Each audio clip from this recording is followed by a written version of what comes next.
ডাল সরসরি কখনো কি এভাবে রান্না করে খেয়েছেন? এটা দেখতে সাধারণ হলেও খেতে কিন্তু অসাধারণ। তাহলে রেসিপিটা শুরু করা যাক, দেখে নিন। তার জন্য প্রথমে 100 গ্রাম ডাল, তার মধ্যে একটা আলু পাতলা স্লাইস করে কেটে নিছি, 2টা মরিচ কাঁচা, একটা পেঁয়াজ, কিছু রসুন কিমা, একটা টমেটো, হালকা জুলিয়ান করে আদা, একটু ধনিয়া পাতা চপ করে দিছি, আস্ত জিরা, এরপরে সামান্য পরিমাণ গুঁড়া মরিচ, হাফ টেবিল স্পুন হলুদের গুঁড়া, তারপরে স্বাদ মতো সরিষার তেল দিয়ে দিচ্ছি এখানে।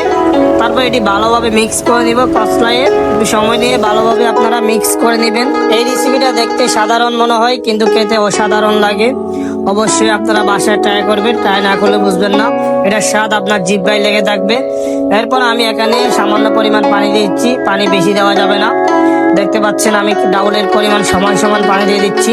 এরপরে স্বাদ অনুযায়ী লবণ দিয়ে ডাউলটা আমি এখানে বয়েল করে নিব। যখন এটা ডালটা ভালো মতো বয়েল হয়ে যাবে, এরপরে একটু ঘুটনি দিয়ে ভালোভাবে ঘুটে নিব ডালটা।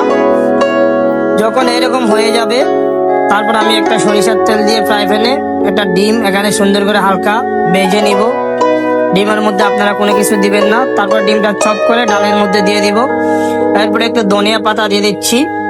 এরপর হাফ টেবিল স্পুন জিরার গুঁড়া দিয়ে দিচ্ছি। বাস হয়ে গেছে ডাল চচ্চড়ি। বাসায় অবশ্যই আপনারা ট্রাই করবেন। ভালো থাকবেন, আজকে এই পর্যন্ত। আল্লাহ হাফেজ।